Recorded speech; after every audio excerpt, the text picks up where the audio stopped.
Welcome to the Fantasy Football Forge. My name is Steve.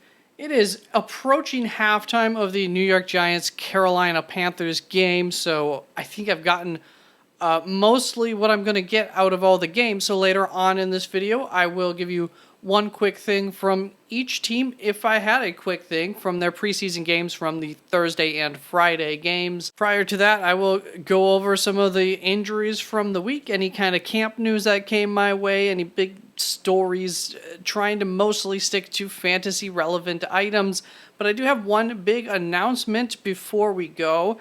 So let me get this up. This is my website, www.theFFforge.com, and I now officially have my printable draft sheet up. So on the front page, you can just scroll down a little ways. As you can see, nice high resolution, easy to see.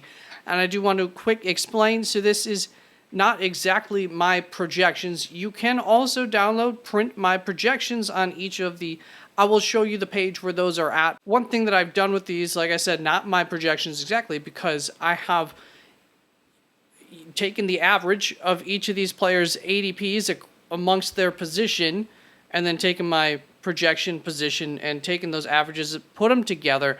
I just think that helps when drafting, to ensure that you don't overreach for somebody. And really, I do it for two reasons. So the first one is that to help from taking somebody just way too early that maybe I'm quite high on compared to where they go in a draft, and so that helps. And then the second reason is also because as a community, with all of these sources out there, I mean, I myself have been working on this season's draft since prior to the Super Bowl. And I'm not the only one that's spent that amount of time looking at all of this. There's a lot of people with a lot of opinions out there, and a lot of people listen to a lot of different people. And at the end of the day, we do a pretty good job with the ADPs of working out how to draft. So I do think there is something to be said for the ADP, and I like having that along with my as a part of my rankings on draft day. So once again, you click on this little blue turns green button down here, and that'll bring you to the rankings. You can also go right up here to the rankings page, where that will be up top, and where you can also find my rankings for each of the positions: wide receiver, quarterback, tight end, running back. I did do DST rankings, and I will do a quick video on that throughout this week. I have my draft coming up next weekend already, but most people should be drafting like the weekend after that. So in 2 weeks, I'll be doing as many videos as I can, as far as like a one per day thing. Might not quite hit that mark. But on this page, as you can see too, if you wanted to download or print my rankings and use those instead for any reason, you can do that right here. So luckily, I don't think there was a whole lot of major news to go through. So let's just start the news items here with the new injury items. There are some injury-related news items on here. So we'll kick this off with a little bit of news out of Seattle. Kenneth Walker returned to practice last week, Saturday, and is close to being back to full health as of Tuesday. I have a quote here, I assume, from head coach: "He'll be ready for the season." I don't know why I can't think of the head coach's name, Pete Carroll. Then Arizona, Zach Ertz has been cleared for full activity. He came off of the PUP list. I'm not sure how active he has been since that would have been earlier on in the week, being a higher note on my list here.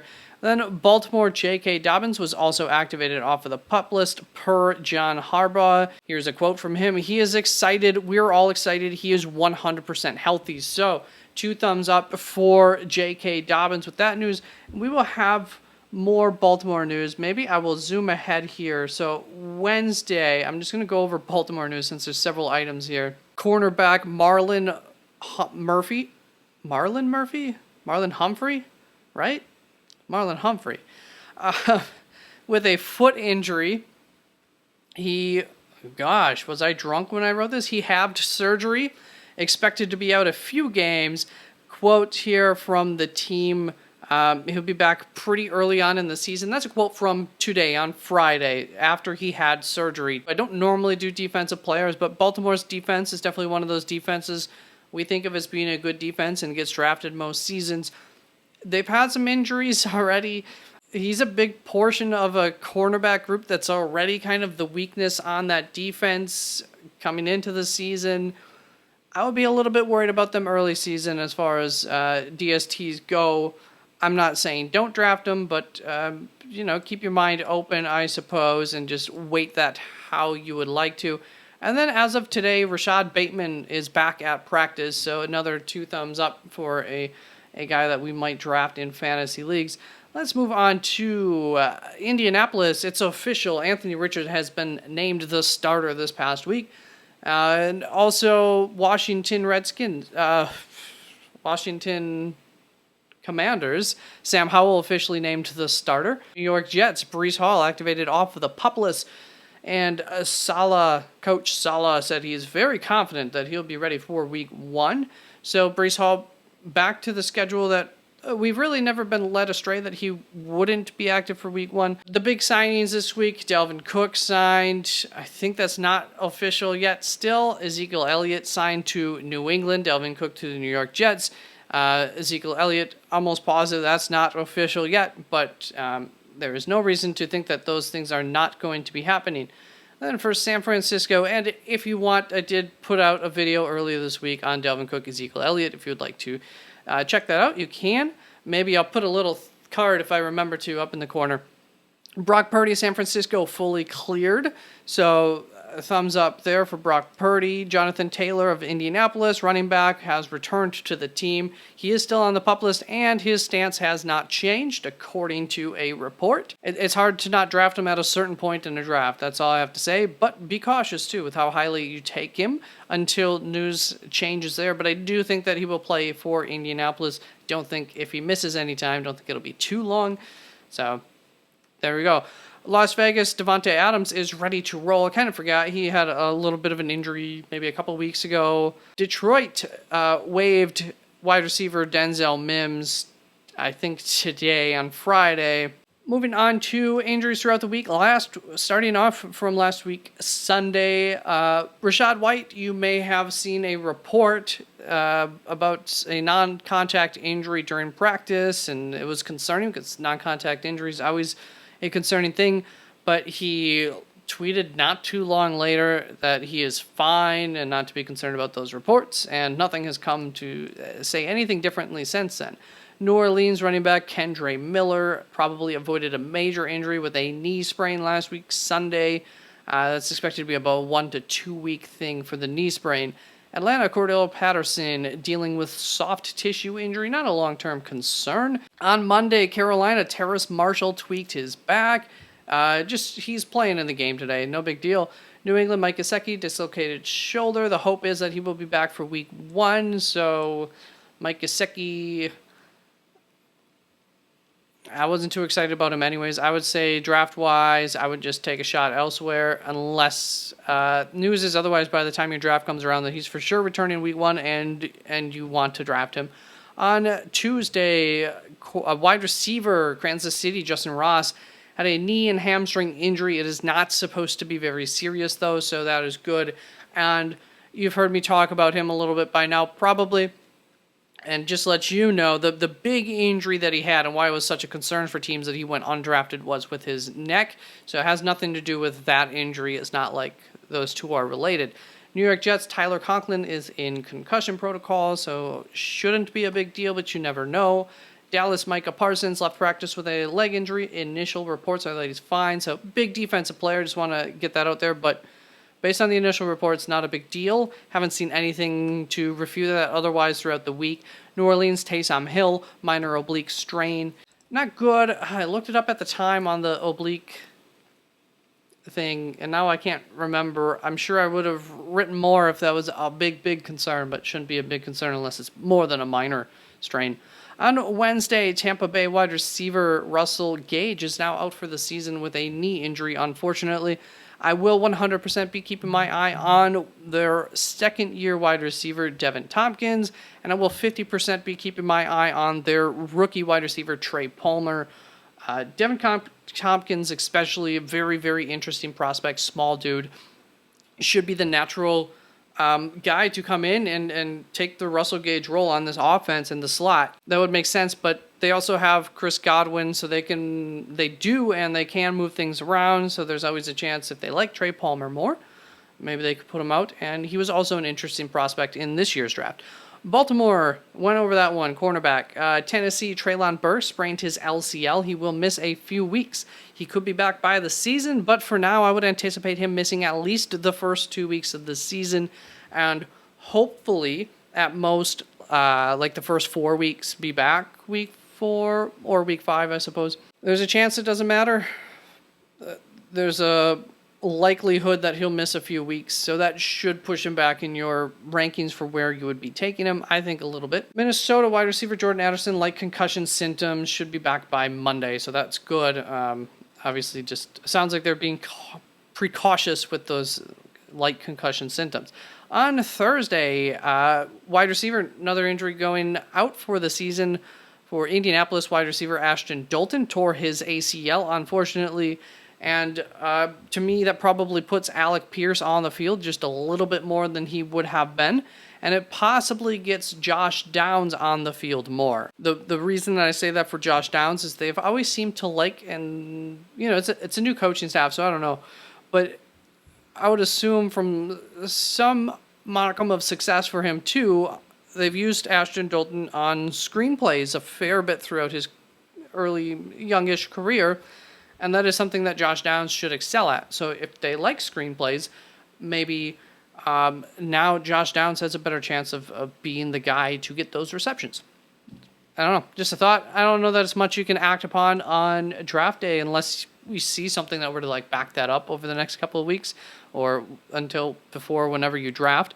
Miami, another left tackle injury for Miami. Teron Armstead had a right leg injury. He appears to have avoided a serious injury. The hopes are that he will be back for week 1. That is not a deep offensive line there in Miami, so especially initially that was very concerning. Still, it's something to keep in mind with those Miami players, although I'm very excited about that offense, that team. I don't think they're too far away, especially on that offensive line, from really being in a crappy situation, especially when you think of the fact that means Tua might take more hits, and then you take his injury history into effect. I can understand why some things like that would scare people away. Lucky enough, though, Teron Armstead hopes to be back week 1. You would think shouldn't be more than a 1-week thing with that, hopefully. Then Philadelphia last night in the preseason game, wide receiver Tyree Cleveland had a concerning neck injury. Somebody else did too. Moro Ojamo, both of them. Moro Ojamo is a defensive line player, rookie. Excited about him, but both of them were moving their extremities, I believe, before they were carted off of the field. So Tyree Cleveland had a neck sprain and a concussion. Moro Ojamo had a concussion. So nothing, I don't want to say not serious because concussions are serious, but you know what I mean by when I say that, not serious. Anyways, Tyree Cleveland's just a young wide receiver, 4th-year guy, I want to say, was drafted by by Denver. Was excited about him with his career. He's had some pretty good reports in the preseason so far with his second team here in Philadelphia. Just a name if there's some injuries on those to the wide receiver core for Philadelphia, or if he becomes the 3rd guy on the field, to keep in mind. Philadelphia wide receiver Olamide Zaccheaus' shoulder must not have been. That was last night. I don't think I ever saw an update on that one.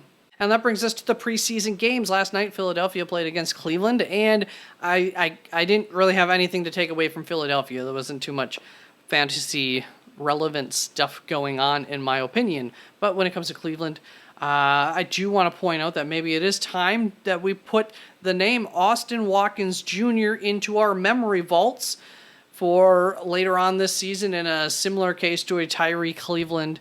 It is a first-year guy, which means he was a rookie last year, or maybe not in the league last year, but was eligible to be in the league last year. I don't know exactly every stipulation of that, but first year does not mean rookie. They're two different things. So first-year guy with a lot of local hype, and he has showed up now, I believe, in both preseason games with some pretty big numbers. So it's hard to ignore those numbers. I don't think he'll be fantasy relevant week 1 or anything. So, like I said, put it in the old memory vault. Moving on to the New York Giants versus the Carolina Panthers. New York Giants' first drive was exactly why I am hesitant about every offensive weapon on this team aside from Saquon Barkley, and also why I'm optimistic about Daniel Jones. But why I'm hesitant about the offensive weapons is that I do believe in this offense, so that's why I like those two players. But I think that they have a lot of fun weapons that are going to be playing for playtime, as long as many of them as possible are healthy. And I think it'll be hard to predict each week who's going to be the guy that week to get much of anything. So that's where my hesitancy with Darren Waller, who had a very good night, comes in with even himself, even though he's probably the one I would feel the most comfortable with as far as any of the receiving options. I think that the ball is going to be spread between like 7 or 8 dudes, honestly, every single week. So, yeah, I expect there to be a bit of a wide receiver rotation going around there. Carolina Panthers, this offense seems to lack any kind of identity here in the preseason early on. So if you were excited about the prospects of quarterback Bryce Young, some of his weapons, honestly, I'm saying I wouldn't be too concerned about it as long as your expectations were real. I do believe that their identity once we get to the regular season will begin and probably end with Miles Sanders, at least for the early portion of the season, until Bryce Young is more comfortable with the game and everything. I think that would be the way to go. And so I think in this, what we're seeing in the preseason is not going to be how they're going to play football, and they're just trying to give reps to Bryce Young. It's not working out very well because they keep going 3 and out a lot of the time, but I think that's what they're trying to do, is just get the ball in different situations and different play calls and whatnot out of his hands and hopefully into a receiver's hands. And the only concerning bit would be the offensive line so far has not been great looking, but I think some of those things will shore themselves up a little bit. They have not ignored their offensive line in recent years. Then Atlanta versus Cincinnati. The Atlanta Falcons, Cincinnati Browns, Cincinnati Bengals are going to be just like Philadelphia. There was really nothing to take from it so far, quarter and a half in through that game. But Atlanta had a nice first drive in some ways and a terrible first drive in other ways with their starters and their playmakers and the guys that we are going to be drafting on the field and all getting involved to differing extents. But there were 5 penalties on that first drive. A couple on defense, too, in the next drive. But aside from those 5 penalties that they had on the drive, they still were able to drive the ball down the field, to make some plays here and there, until at the end of the day, Ritter threw an interception. It was on 3rd down in the end zone, so, if it's preseason, let it rip, and maybe you end up getting a turnover there. That doesn't overly concern me. I think what was nice to see was them driving the ball, even through 5 penalties, and 5 penalties is not going to happen on every drive, so it should be all right. If I missed anything, or if you think differently about some of the preseason games, or you have input on any of that, leave it in the comments. If you have local guys who are receiving hype that you think might become fantasy relevant at any point in the season, leave it in the comments for others to come by. I'm sure they will appreciate it, and I will too. And so thank you very much. You have yourself a wonderful, wonderful weekend. Hope we got through this quickly. Peace out.